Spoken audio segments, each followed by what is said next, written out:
Futebol de Verdade com António Tadeia.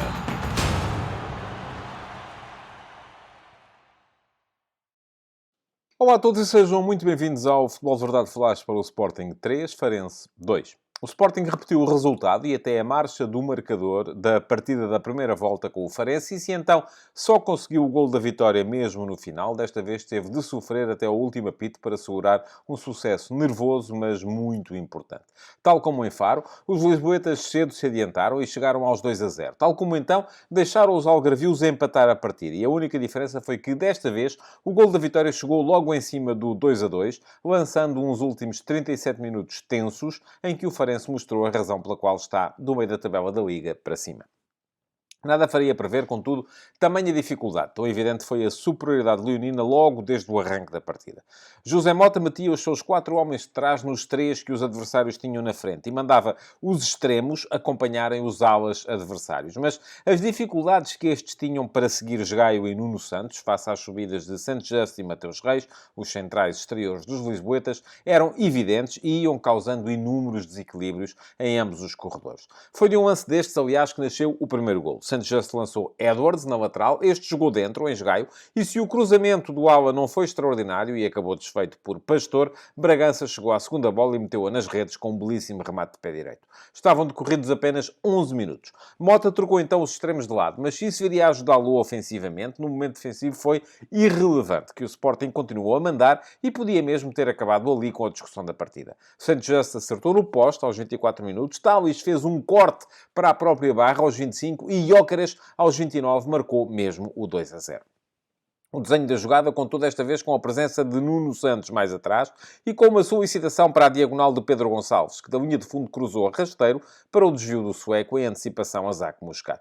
Parecia a história de um jogo simples, mas aí deu-se a redução da intensidade e da concentração do jogo do Sporting e percebeu-se que a colocação de Bellumi à direita vinha dar ao Farense argumentos no seu jogo ofensivo. O argelino já fizera o primeiro remate, algarvio, aos 28 minutos de fora da área e como foi com um belo tiro de longe que reduziu aos 32. É verdade que Edwards e Pedro Gonçalves ainda podiam ter marcado 3-1 no primeiro tempo, mas o início da segunda parte foi de susto para o Sporting. Zé Luís acertou na barra aos 48 minutos, Baldé de livre e Falcão na recarga pediram defesas apertadas a Israel aos 50 e no canto que se seguiu veio mesmo o empate. Marcou o Zé Luís de cabeça, sendo melhor do que Santos Justo e fazendo assim o 2-2. Tal como em Faro, o Sporting desperdiçava um 2-0 contra esta equipa. A diferença é que, desta vez, recolocou-se à frente logo a seguir. 3 minutos depois, em mais uma combinação entre avançado exterior e ala, surgiu o 3-2. Edwards lançou esgaio atrás da linha defensiva do Farense, o ala cruzou rasteiro e à boca da baliza, Pedro Gonçalves não enjeitou a possibilidade de marcar. Faltavam 37 minutos para o fim e um quarto golo do Sporting seria definitivo, mas ele nunca chegou. Isolado por Bragança, aos 78 minutos, Paulinho perdeu a melhor situação de o conseguir, chutando cruzado contra um carrinho de Zac Muscat.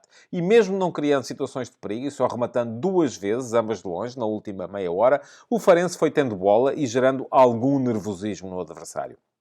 Este pode até ser um Sporting fatigado, à espera do final deste ciclo infernal de jogos, mas fica a ideia de que foi hoje, sobretudo, um Sporting demasiado nervoso perante uma realidade que lhe sorri. Lidera a Liga com o jogo a menos.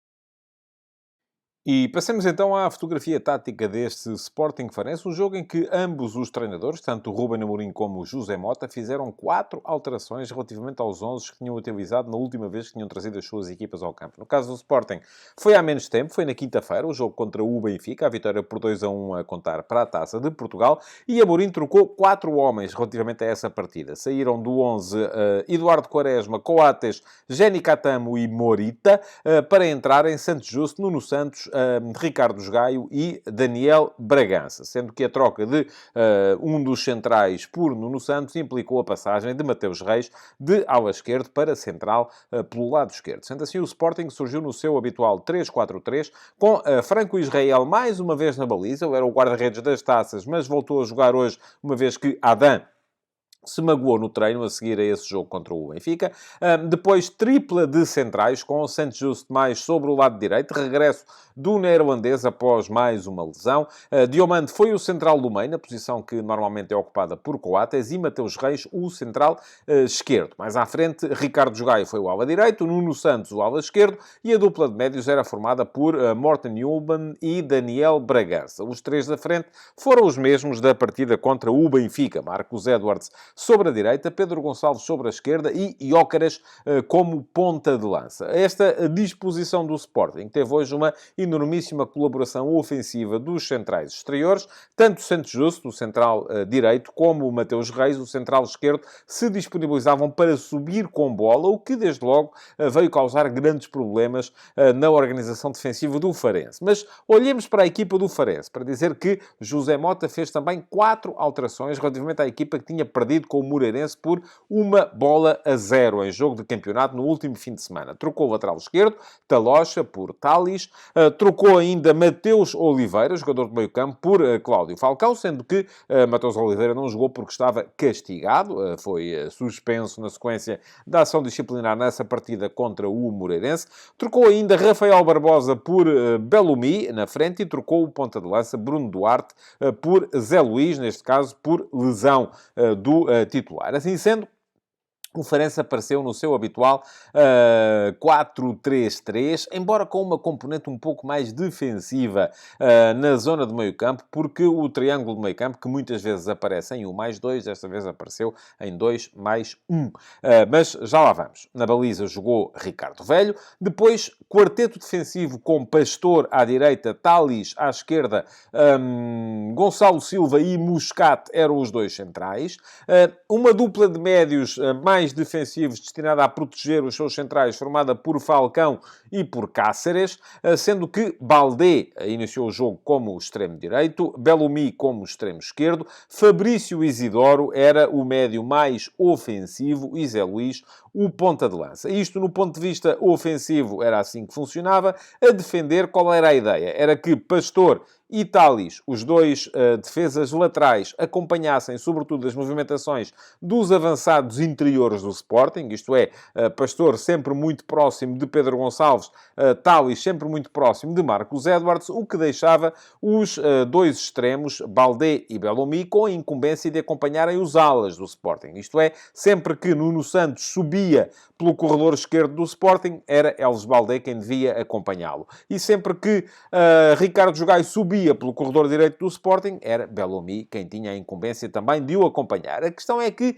aqui surgiu o tal problema para o Farense, era que Santos Justo e Mateus Reis invadiam também com muita frequência o último terço do campo, o que causava ali um problema de dupla referenciação. E havia sempre um homem livre e era assim que o Sporting estava a causar constantemente problemas ao Farense, criando superioridade nos corredores laterais. José Mota, a seguir ao primeiro golo, tentou impedir isto, trocando os extremos de lado.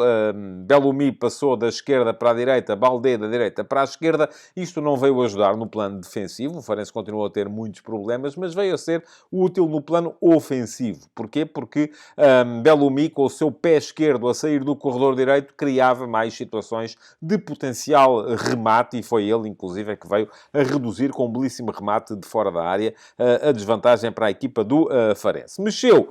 O Farense foi o primeiro a mexer, mexeu aos 52 minutos, trocando Elvis Baldé por Marco Matias. Marco Matias foi colocar-se também do lado esquerdo do ataque, mas disponibilizando-se para receber muito mais jogo por dentro, e isto veio dar alguma consolidação ao futebol ofensivo da equipa do Farense, e pouco depois, ao minuto 54, e deu a ideia que já estavam inclusive as trocas previstas, porque é mesmo gestão de minutos, o Sporting fez 3 alterações. Morten Hulman saiu para entrar Morita, ficando no meio-campo ainda Daniel Bragança, menos fustigado por partidas e por isso em condições de fazer os 90 minutos.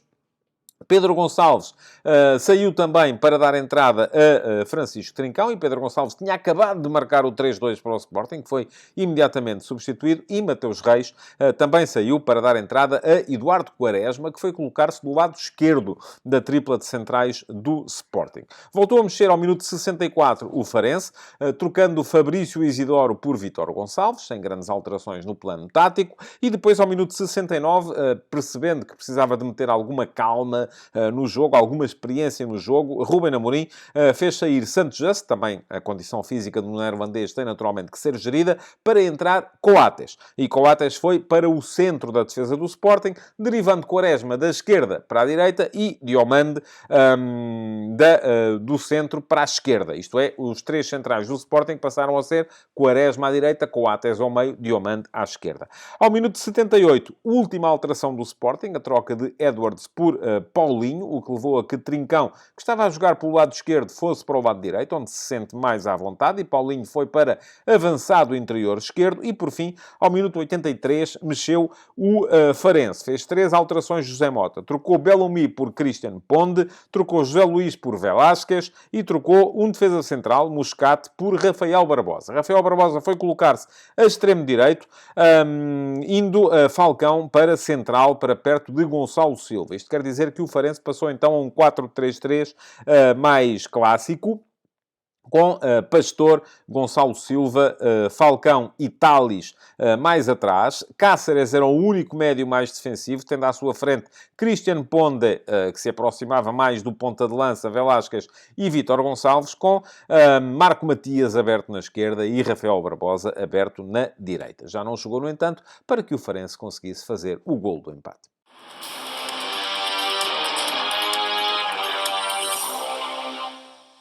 O Farense melhorou muito da primeira para a segunda parte da partida de hoje, mas isso não levou a que houvesse grandes diferenças em termos das suas melhores unidades, que foram basicamente 3.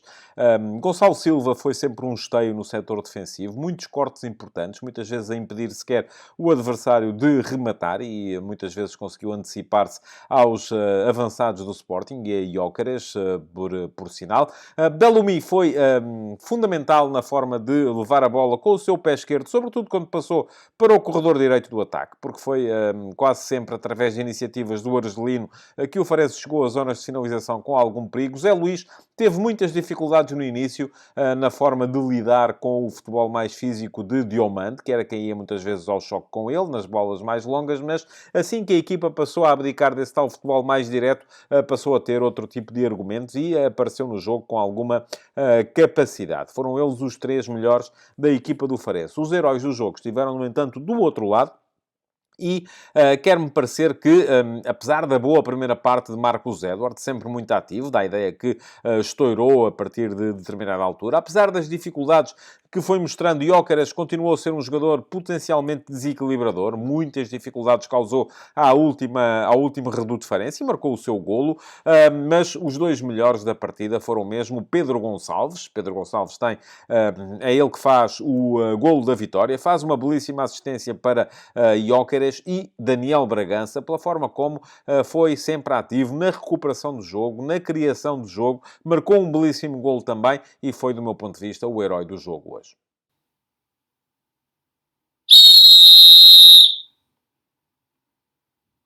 Foi boa e absolutamente tranquila a arbitragem de Cláudio Pereira neste Sporting Farense. O lance de mais dúvida poderia ser o lance em que Franco Israel se magoou, mas aí é bem mostrado o cartão amarelo, e apenas o cartão amarelo a Zé Luís. Porquê? Porque, tendo o guarda-redes do Sporting já a bola bem segura, ele acaba por atingi-lo com o pé na zona do ombro. Atenção, não foi Zé Luís quem magoou Franco Israel.